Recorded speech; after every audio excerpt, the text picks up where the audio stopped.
Welcome to the Minx and Muse podcast.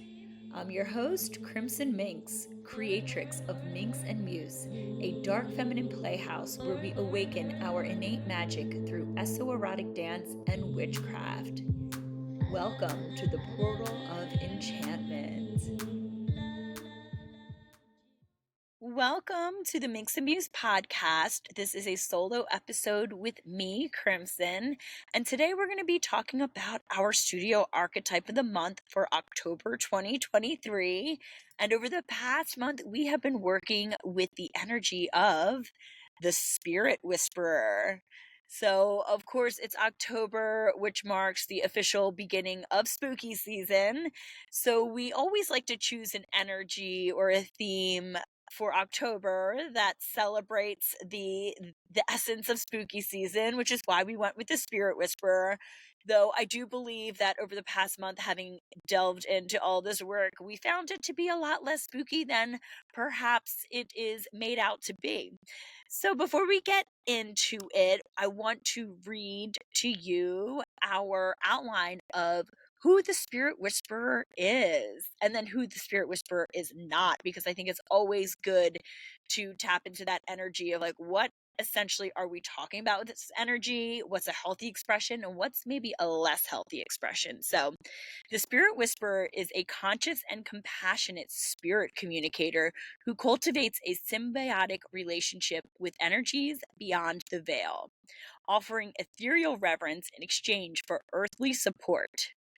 The Spirit Whisperer is expressed in shamanism, spiritualism, occultism, folk magic practices, and even by everyday humans who simply desire to connect with ancestors.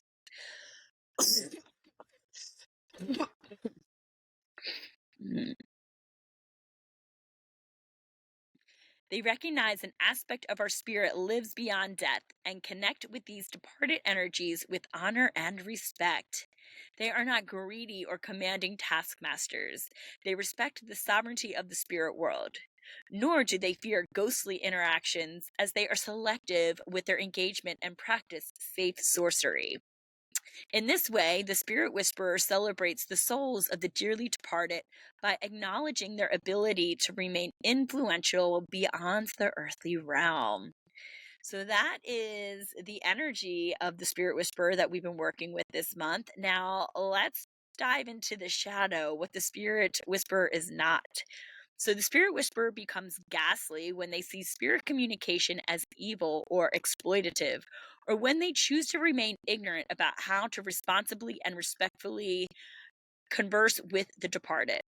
It is not sinister to want to cultivate a relationship with those beyond the veil.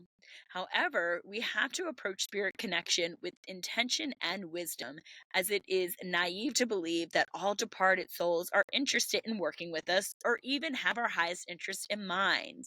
In the same way, it is flat out disrespectful to think we can bark commands at spirits or be undignified in the way that we approach them. The spirit communication practiced by the Spirit Whisperer requires maturity and devotion. And without this aptitude for veneration, careless conjuring can become macabre. So essentially, what I wanted to get out this month was the difference between spirit whispering and a positive sense of connecting with departed souls or spirits or energies not in the 3D world, but also the idea that let's separate that from perhaps some fantastical or sensationalist type of practices, and even this idea of commanding. You see that a lot in demonology and in other practices where do this task for me. And that's not really what I wanted to tap into this month with our witches. So here's the thing. There are a countless number of spirits out there. So there are ascendant masters, there are angels, there are archangels, there are demons, there are spirit animals, there are fae, there are land spirits, there are ancestors. I mean, the list can go on, and we only have one damn month, y'all. So what we decided at the beginning of the month was let's just focus on spirits that were once earthbound. And what we found ourselves focusing on mostly this month were ancestors.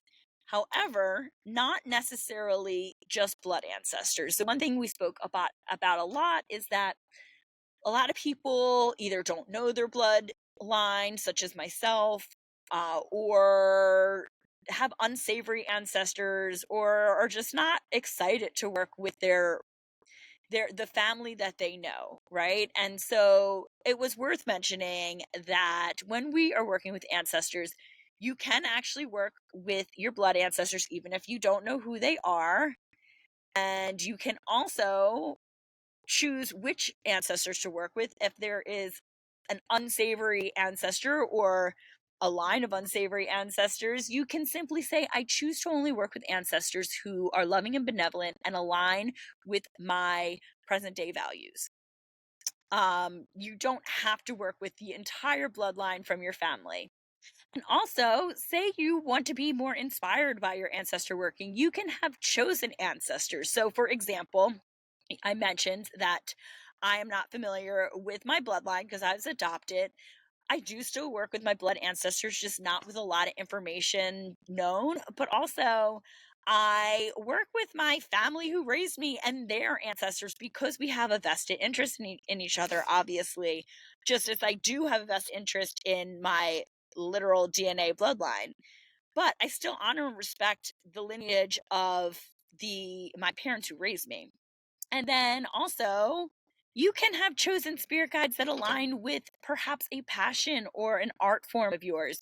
So it could be ancestors who are writers or heads of state or creatives of some sort or humanitarians of some sort. So why not choose your own ancestors and honor them just as you would your bloodline or of a heritage of family that raised you? And I actually think that this is really awesome. And maybe people would not use the word ancestors for that, but I do because I see ancestors simply as those who came before us that influence us in present day. And there are many people that came before us that influence us that perhaps weren't blood. So think openly about working with ancestors. And then some people were working with their familiars, like their past familiars, their past pets, because they were once earthbound. And then also just connecting with guides that perhaps we're not aware of, but that were a loved one that is been kind of trying to reach out and help us who we aren't aware of. So again, could be ancestors. We did this awesome um, exercise in the multiverse this month, where the full month we spent time connecting with an ancestor or spirit guide that we are not familiar with and who we haven't created a strong bond with up to at this point, and understanding what it feels like to create a new spirit guide bond and how to converse with them, how to read their energy, how to develop that relationship, and then eventually over time, how to symbiotically work with them to honor them, but also to ask for their guidance. So, of course, you don't always have to work with past earthbound spirits or whisper into the spirit world just to these past earthbound energies, but I think it was the most doable over the month, and I feel like it was pretty successful because a lot of times it's easy just to go like, give me my ascended masters and my spirit guides. But because the veil is so thin, this is the perfect time of year to maybe cultivate relationships of these spirits who are closer to the earthly realm, though on the other side. So all that said, I just want to give a little overview of kind of how we've been working with spirits and give caveats of how you can open your mind to work with spirits in different ways. One of my favorite things that came up over the past month was this veneration for guides who came before us and ancestors and family and people and humans who came before us in general, who have paved the way for us to be living more fully in our freedom and in our ambitions and expression today. And so, speaking even specifically to, let's say, women, think about it. 100 years ago, even 50 years ago, women had so many less rights. They wouldn't be able to perhaps choose. I mean, and then farther beyond that, they had like no rights, but couldn't choose their own partner, couldn't choose if they wanted children or not, couldn't choose to have a career, definitely wouldn't be compensated within that career. And, more broadly, just couldn't express authentically and find pleasure necessarily in life. And so we talked a lot about how it is such a privilege, and it doesn't mean that modern day living is easy and everything's been handed to us on a silver platter. I'm not suggesting that. However, it if you want to honor your ancestors, and the ancestors, will say, the broader group of ancestors, those all who came before us, just showing up and taking advantage of the privileges we've been offered that they had to fight for or that they were put to death for. If you think about past witches in your bloodline, if you think, if you're a person of color, think about all the injustices that your bloodline had to go through. Being able to prioritize pleasure in your life, to ask for what you want, to pursue what you desire. This, just by showing up and doing these big things in the world, you are honoring your ancestors probably more than putting out a glass of rum for them every day. I think they would rather you heal the bloodline and the lineage by you being able to do things that they were never afforded the opportunity during their time on earth. So if you want to think about how can I honor my ancestors, well, just think about, are you showing up and taking advantage of the privileges that you are allotted as a free human and a person who has so many platforms to express themselves, or avenues, let's say. That was so platforms, but so many avenues to express themselves, whether it is through dance or whether it is through art, whether it is through poetry, or if it is through raising a family and raising children in a way that you would like to see change instilled in the world. So I mean, again, endless opportunities to honor the ancestors, but I just really loved this sentiment that came up over the past month, and it really resonates with me because, yeah, like, when we're reading the witch books and we're doing traditional spirit work, and let's say traditional ancestral work, there is the altar. We did a workshop on altars last month, and the creativity and the sacred devotion that comes with those. And you learn to honor your ancestors, put up an altar, give them offerings, speak to them. And these are all awesome. And these are great ways to connect and commune and to open up that channel of guidance. But if you really want to really honor the ancestors, first show up in the potential allotted for you that they never had that opportunity, but also healing.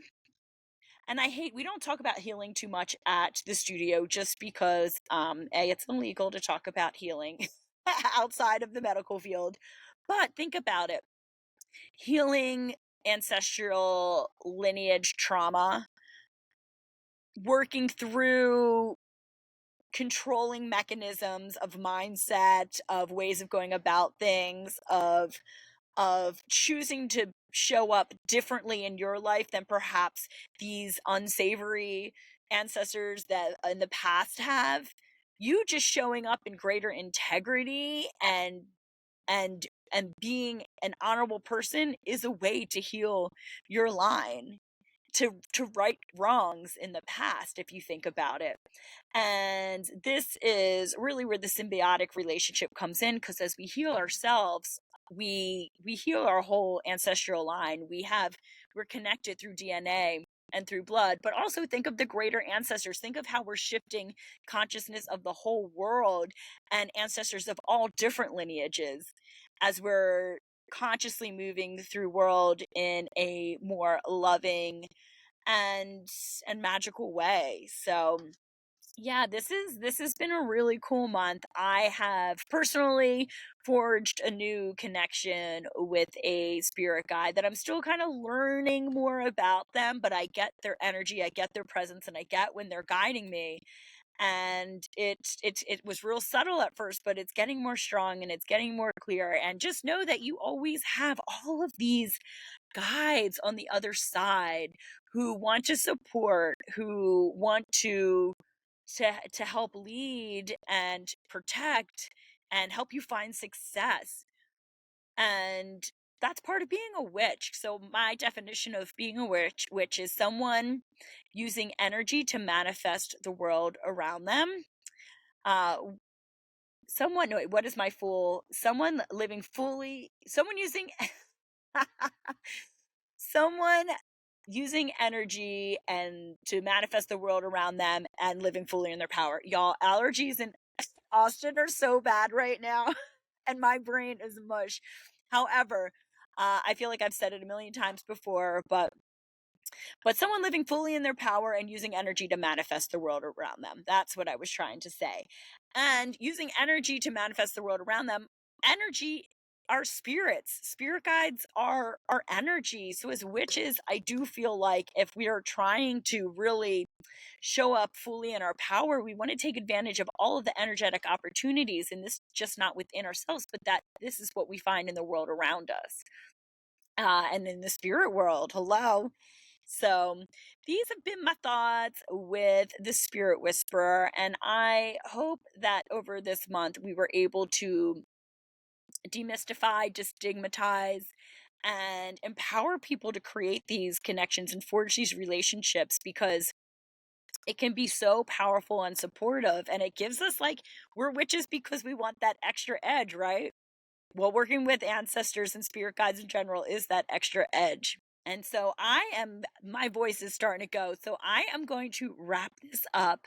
But thank you so much for listening. And I hope that you found the energy of the Spirit Whisperer to be less spooky and more spooktacular, meaning that it's really fun and amazing and a pleasure to work with. So thank you so much for watching or listening. Stay in your magic, and I will see you soon. Bye. Thank you for joining me for the Minx and Muse podcast. You can find show notes and learn more about the studio at www.minxandmuse.com. As a reminder, it is our birthright to transform, expand, and safely exist as sensual, conscious, and empowered creatures. I'll see you next time.